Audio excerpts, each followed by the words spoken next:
हाँ बेटा हेलो।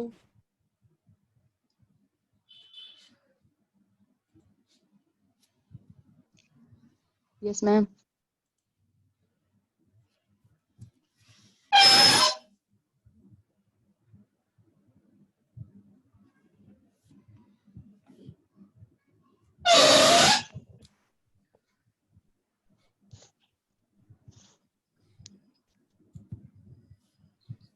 वनिता चौधरी, गरिमा चौधरी, पूजा सामुरा, शालू प्रजापत और भावना कंवर ये आ गए।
सोनाक्षी और कृष्णा तिवारी आ गए।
हाँ, तो आज बात करते हैं बेटा, अपन कल फॉसिल्स के बारे में बात कर रहे थे, टाइप्स ऑफ फॉसिल्स, जीवाश्मों के प्रकार। तो जीवाश्मों के प्रकार में आज किसकी बात करते हैं?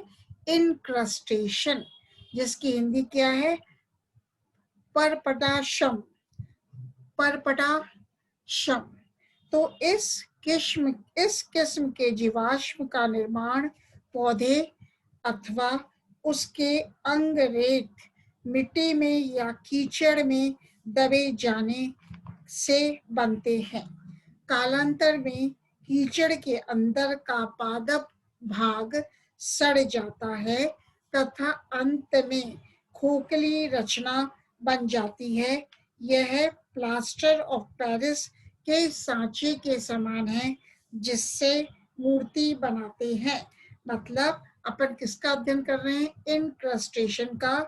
तो इस किस्म के जीवाश्म का निर्माण पौधे अथवा उसके अंग रेत में या कीचड़ में दब जाने से बनते हैं और कीचड़ के अंदर का पादप भाग सड़ जाता है तथा अंत में खोखली रचना बन जाती है।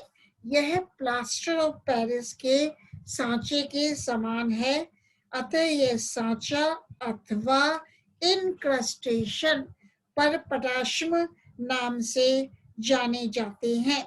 यह खोखली संरचना कठोर चट्टान निर्माणकारी पदार्थों के जमाव से भर जाती है तथा पत्थर में बदल जाती है। पुराना लाइकोपोड स्टम्प, पुराना लाइकोपोड स्टम्प जैसे कि स्टिग्मेरिया का सांचा, इनक्रस्टेशन परपटाश्म का अच्छा उदाहरण है।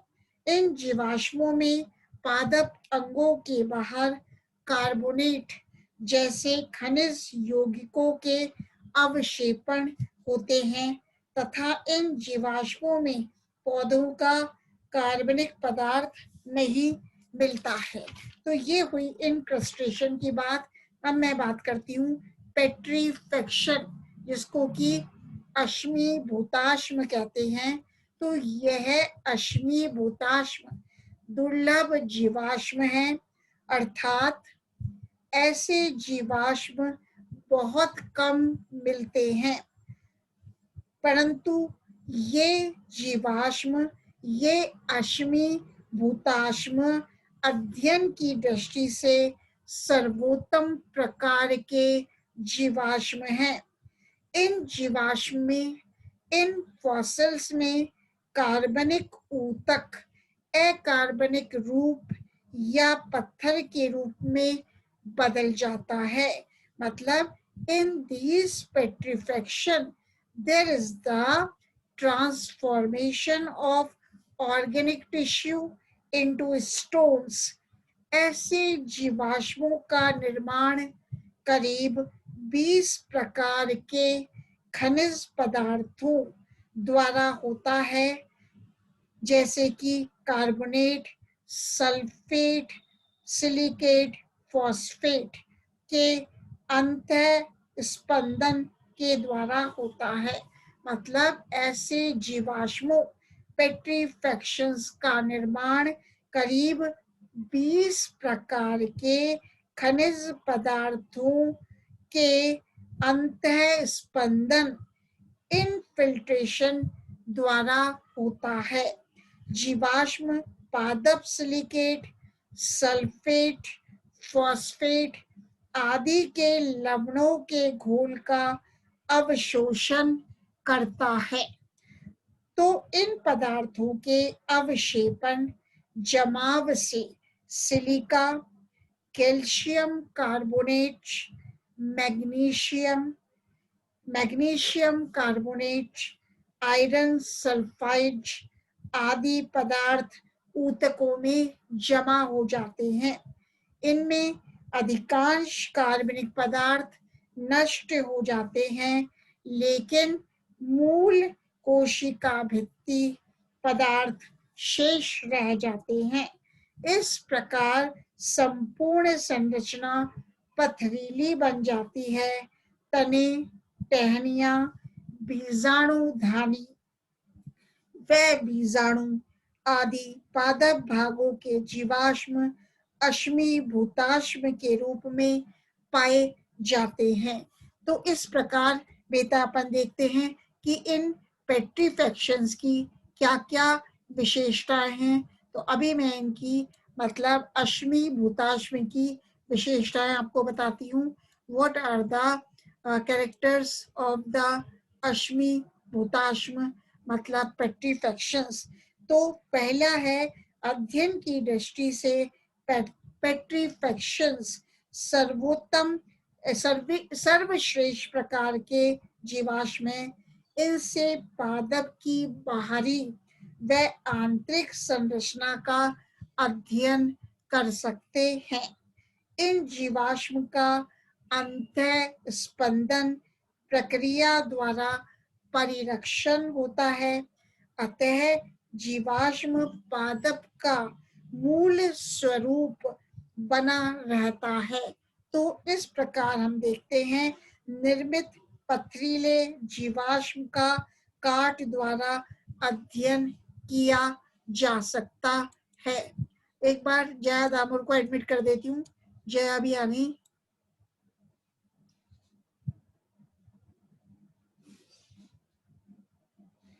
ठीक है।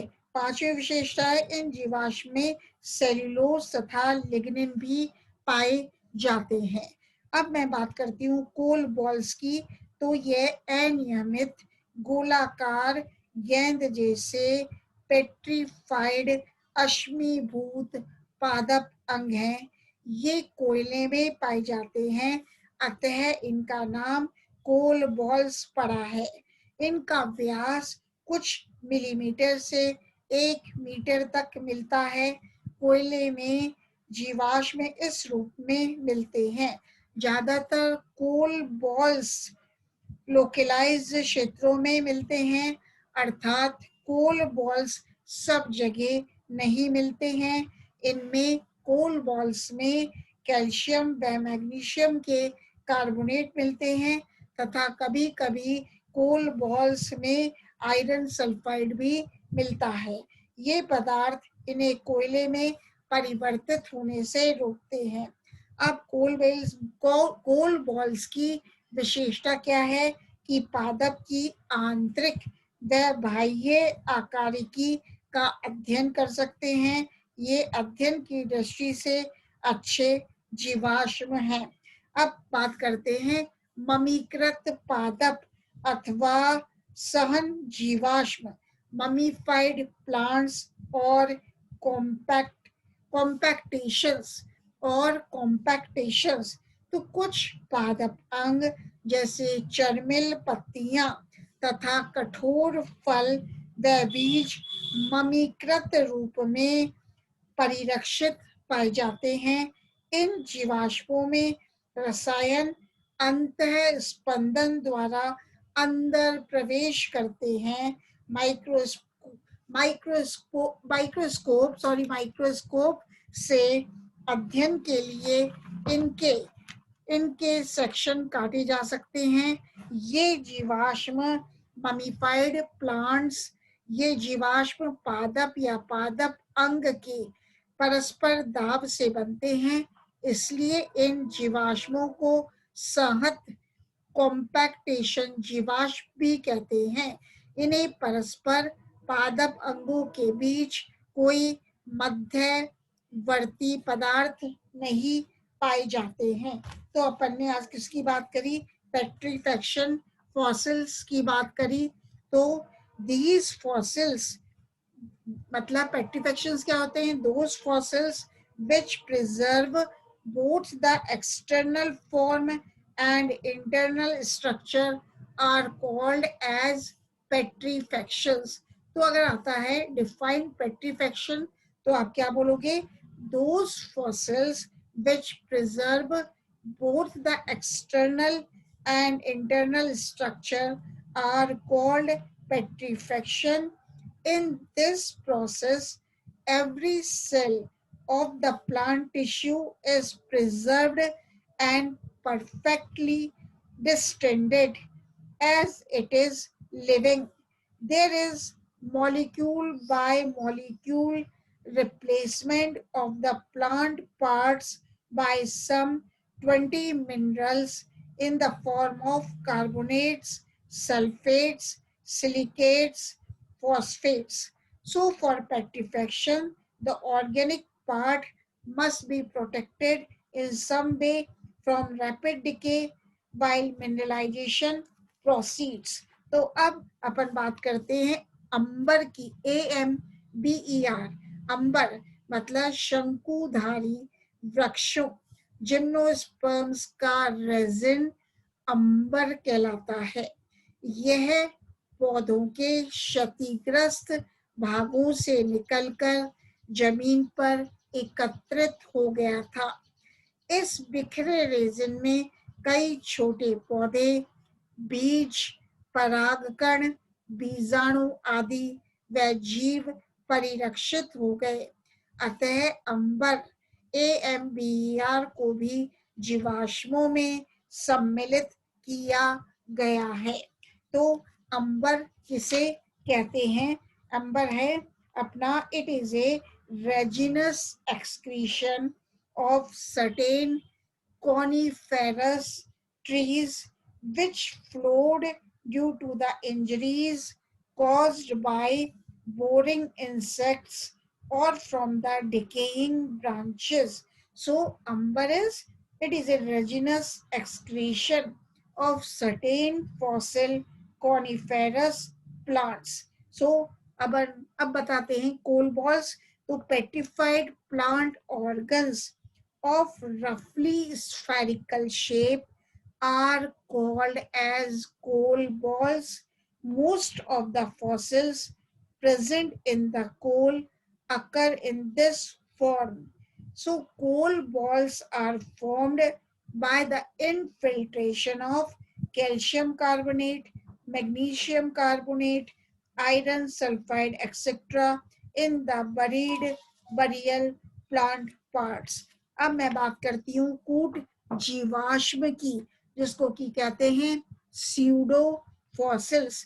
तो ये जीवाश्म नहीं होते हैं, बल्कि इनके जीवाश्म होने का आभास होता है।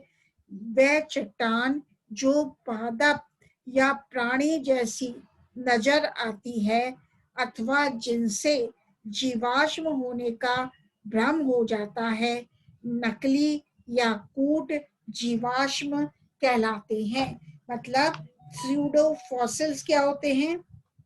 Sometimes rocks take the shape of some plant part or animal during their formation, and as such give an illusion of fossils. Their detailed studies clearly reveal that they are not the plants or animals but are mineral depositions mistaken for animal or plant remains. Such specimens are called as pseudo fossils.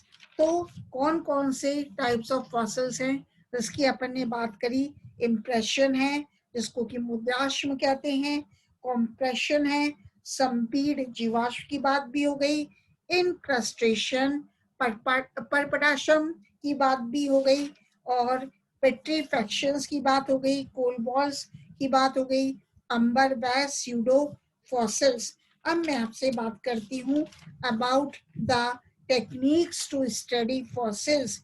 जीवाश्म अध्ययन में उपयोगी तकनीक कौन कौन सी हैं? तो जीवाश्म का अध्ययन विभिन्न प्रकार की तकनीकों से किया जाता है। इसके अध्ययन के लिए कुछ प्रमुख तकनीक हैं। कौन कौन सी है? पहला है बेटा ग्राउंड थिन सेक्शन, तलस्थ महीन परिच्छेद। तो यह विधि अश्मी भूताश्म के अध्ययन करने में अत्यधिक उपयोगी है। इस विधि में मतलब ग्राउंड थिन सेक्शन में जिस जीवाश्म का अध्ययन करना है उसे उचित आकार में काट लेते हैं। इस कटे भाग को 600 कार्बेरिडम 600, इस कटे जीवाश्म को अपन क्या करते हैं? 600 कार्बोरंडम CARBORUNDUM 600 कार्बोरंडम से रगड़कर चिकना कर लेते हैं। अब इसे रेजिन द्वारा स्लाइड पर चिपका देते हैं। क्या करते हैं बेटा? जिस भी जीवाश्म का अपन अध्ययन करते हैं पहले तो उसे उचित आकार में काट लेते हैं, फिर जिसको काटा गया है तो उस कटे हुए भाग को 600 कार्बोरंडम से अपन रगड़कर स्मूथ कर लेते हैं, चिकना कर लेते हैं, और अब इसे रेजिन के द्वारा स्लाइड पर चिपका देते हैं। तो चिकनी सतह स्लाइड की ओर रहनी चाहिए। स्लाइड पर चिपके इस जीवाश्म को इस प्रकार काटते हैं कि इसकी स्लाइड पर पतली फिल्म रह जाए। महीन परत परिच्छेद रहने के कारण यह तकनीक महीन परिच्छेद तकनीक कहलाती है। ऐसी स्थिति में सेक्शन पतला होता है। पतली परत की ऊपरी सतह को पुनः 100 या 600 के कार्बोरंडम से रगड़ते हैं ताकि ये पारदर्शी नजर आए। अब इसका अध्ययन माइक्रोस्कोप से किया जा सकता है। तो मतलब several techniques are available for the study of the fossil plants, and one of the technique is ground thin section, So this technique is most suitable for the study of petrifactions. The specimen is cut to a convenient size and the surface meant for study is smooth with 300 or 600 carborundum. The smooth surface is then mounted on a glass slide by a special resin. Thereafter, the fastened specimen is cut as close to the glass as possible to obtain a thin slice. The upper surface of the slides thus obtained is ground further by 100 carborundum so as to make the section so thin and smooth. अब दूसरी technique क्या है? पील और film technique है छीलन तकनीक या film तकनीक. तो अश्मीभूताश्म पेट्रीफेक्शन अध्ययन की यह सबसे उत्तम तकनीक है. सबसे पहले सर्वप्रथम जीवाश्म सतह को रगड़कर चिकना करते हैं. बाद में खनिज अम्ल जैसे HF व HCl हाइड्रोक्लोरिक एसिड से उसका रासायनिक उत्कीर्ण केमिकल इचिंग करते हैं. उत्कीर्णित सतह को थोड़ी देर बहते पानी में रखते हैं ताकि एकत्रित अम्ल घुल जाए, ताकि अब इसे हवा में सुखाकर इसकी घिसी हुई सतह पर नाइट्रोसेल्यूलोज की पतली परत चढ़ा देते हैं. हवा में 6 घंटे करीब सुखाने के बाद परत को सावधानी से हटाकर कनाडा बाल्सम से चिपकाकर स्लाइड तैयार कर लेते हैं. तो इस प्रकार बाइनोक्यूलर सूक्ष्मदर्शी बाइनोक्यूलर माइक्रोस्कोप द्वारा इसका अध्ययन किया जा सकता है. तीसरा है माइक्रोटोमी.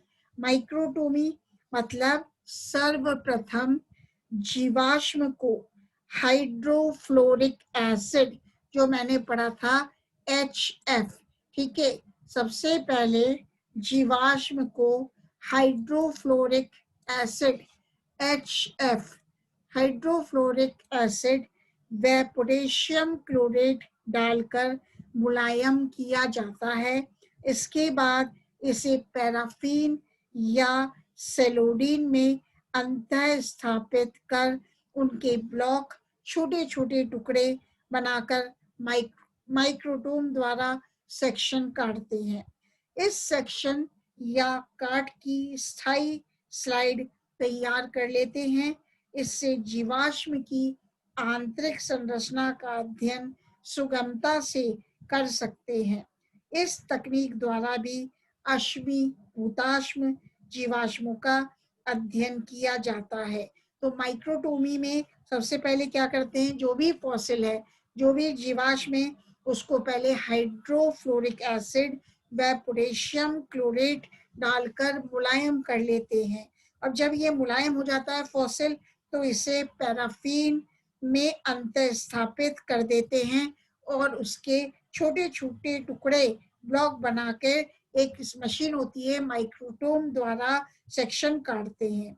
फिर इन सेक्शन को क्या करते हैं बेटा, इन सेक्शन या काट की परमानेंट स्लाइड तैयार कर लेते हैं.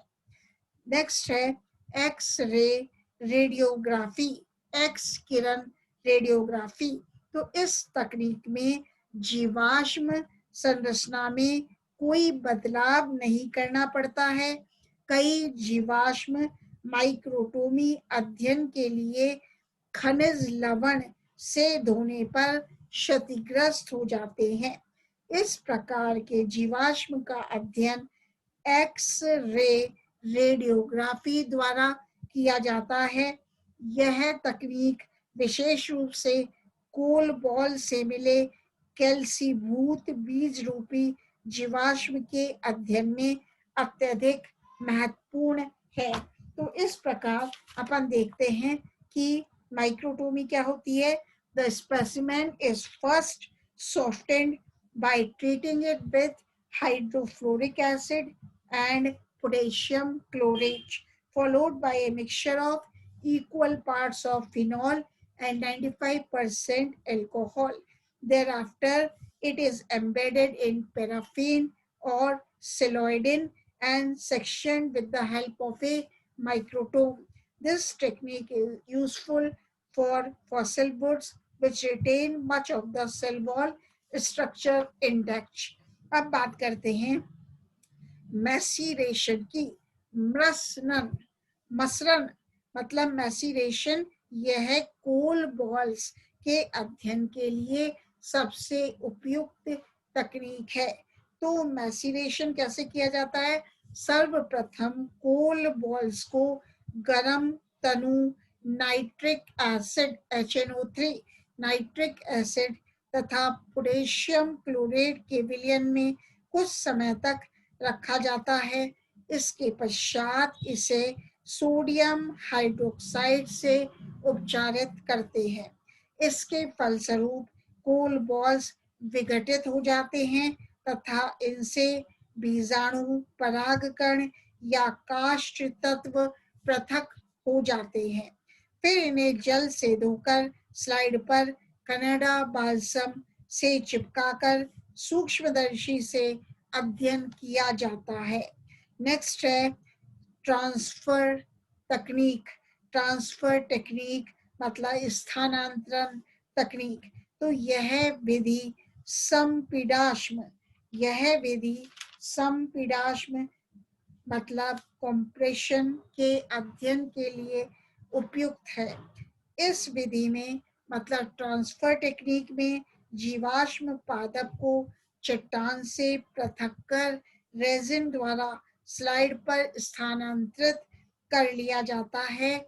इसके पश्चात स्लाइड पर रेजिन सहित पिघली हुई मोम की परत बना देते हैं. अब स्लाइड को तनु नाइट्रिक एसिड से उपचारित करते हैं जिससे जीवाश्म भाग में उपस्थित खनिज पदार्थ घुल जाते हैं. अब इसे जल से धो लेते हैं तथा अल्कोहल द्वारा निर्जलीकरण करके कनाडा बाल्सम में आरोपित कर अध्ययन किया जाता है. और लास्ट है केमिकल मेथड, रासायनिक विधि. तो इस तकनीक का मुख्य उद्देश्य जीवाश्म प्रारूप के रासायनिक घटकों केमिकल कॉन्स्टिट्यूएंट्स की पहचान करना है. अनेक जीवाश्मों में क्लोरोफिल, हीमोग्लोबिन तथा कैरोटीनॉइड्स की उपस्थिति का आकलन किया गया है. तो aim of the study of fossils क्या है? जीवाश्मों के अध्ययन का उद्देश्य क्या है? तो पहला है जीवाश्मी पौधों की बाह्य व आंतरिक संरचना का अध्ययन करना. दूसरा है चट्टानों की आयु ज्ञात करना. तीसरा है भूवैज्ञानिक काल की जलवायु का अनुमान लगाना. चौथा है पूरा वनस्पति के वितरण तथा विभिन्न समूहों की जातिवृता एवं विकास के प्रमाण एकत्रित करना. और चौथा हो गया बता दिया कि जीवाश्मी ईंधन की खोज के लिए उपयोगी जानकारी प्राप्त करना. तो ये आपके फॉसिल्स हैं जो कि है. इसमें कौन से क्वेश्चंस बनते हैं? शॉर्ट आंसर क्वेश्चंस तो है बेटा, जीवाश्म की परिभाषा दीजिए. दूसरा क्वेश्चन है जीवाश्मों के नामकरण किस प्रकार किए जाते हैं. तीसरा है भूवैज्ञानिक समय सारणी पर टिप्पणी लिखिए. मुद्राश्म पर शॉर्ट नोट टिप्पणी लिखिए. अब ऐसे टाइप क्वेश्चन क्या बनता है? अपन ने भी क्या करा है, जीवाश्मों के प्रकार का वर्णन कीजिए. एक ऐसे टाइप क्वेश्चन तो ये बन गया. दूसरा ऐसे टाइप क्वेश्चन क्या है? जीवाश्मों के विभिन्न तकनीकों का वर्णन कीजिए. तो अभी अपन ने सारी टेक्निक्स पढ़ ली.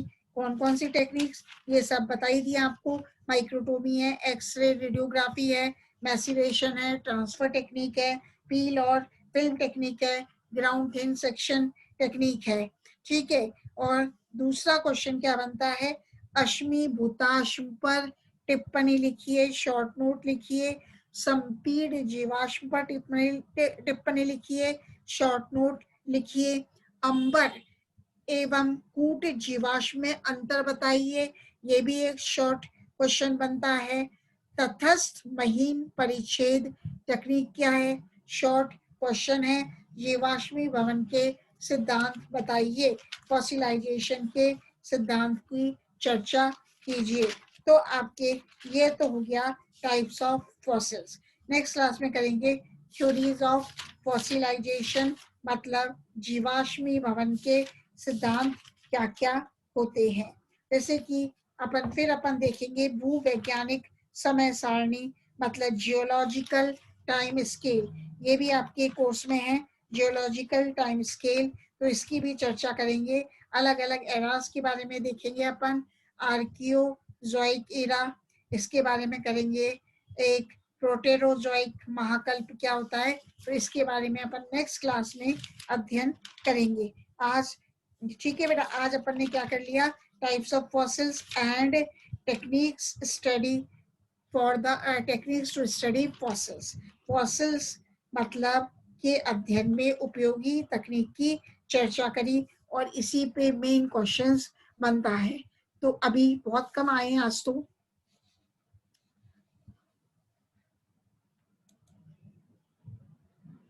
ठीक है। अब किसी को कोई क्वेश्चन पूछना है तो इस पे पूछ लो बेटा, जीवाश्म पे। फिर आपको नेक्स्ट क्लास में मैं आपको कराती हूँ, एक तो करेंगे टेक्निक्स और स्टडी ऑफ फॉसिल्स, और अपन ये भी शुरू कर देंगे एपोगेमी एंड एपोस्पोरी। कोई क्वेश्चन है तो पूछ लो, एपोगेमी लेंगे एंड एपोस्पोरी लेंगे आपका, ठीक है। एपोगेमी एंड एपोस्पोरी, तो इस पे लिखना होगा, क्योंकि आज बहुत कम जने आए, तो एक बार रिपीट भी करेंगे, लेकिन बाद में करेंगे। आज पूजा समूट आई है, शालू प्रजापत आई है, भावना कंवर है, सोनाक्षी है, टीना गुजर, गरिमा चौधरी।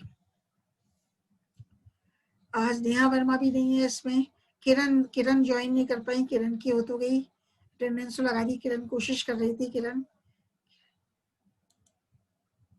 एक तो है किरण चौधरी, टीना गुजर, शालू प्रजापत, पूजा सामूटा, भावना कंवर, जया दामोर, सोनाक्षी, गरिमा।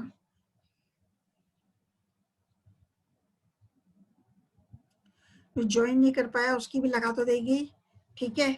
और कोई आपको प्रॉब्लम है तो पूछ लो अभी।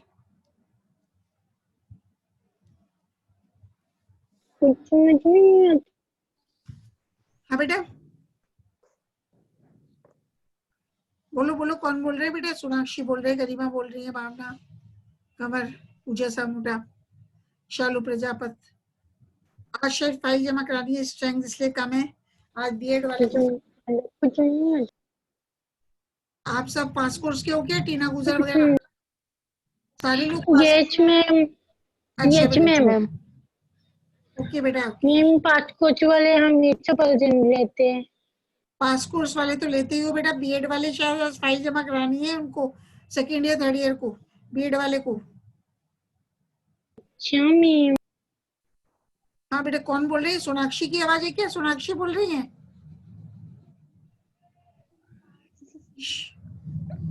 सोनाक्षी, सोनाक्षी वैसे बोलती नहीं है, सोनाक्षी की आवाज नो मैम, नो मैम।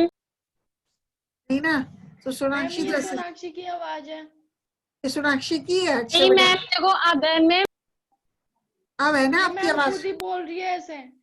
ठीक है बेटा, ठीक है। सोनाक्षी, गरिमा, इनकी तो प्रेजेंट लगी जाएगी। मैम शालू हमारी कॉलेज कब स्टार्ट होगी? बेटा कॉलेज तो भी चली रही है, ऑनलाइन क्लासेस, लेकिन पता नहीं कब कहेंगे। 1 नवंबर से पहले तो क्या होगी बेटा, क्योंकि कोरोना इतना फैल रहा है। तो आप लोगों को ही पता है, कोरोना की वजह से ना तो आप लोगों से मैं मिल पा रही हूँ, ना आप लोग मिल पा रहे हैं। अपन बस इसी पे क्लास ले लेते हैं बेटा, है ना। अब जब तक कोरोना की, मैम बहुत मन करता है कॉलेज आने का, बहुत मन करता है। बेटा आप लोग तो काफी स्टूडियस हो, एक्टिव भी हो, तो कॉलेज आने का तो मन करेगा ही, मैं मानती हूँ। आप लोग काफी सिंसियर स्टूडेंट्स भी हो, तो मन तो हाँ करेगा। मैम। हमारा भी मन करता है यस बेटा, मैम।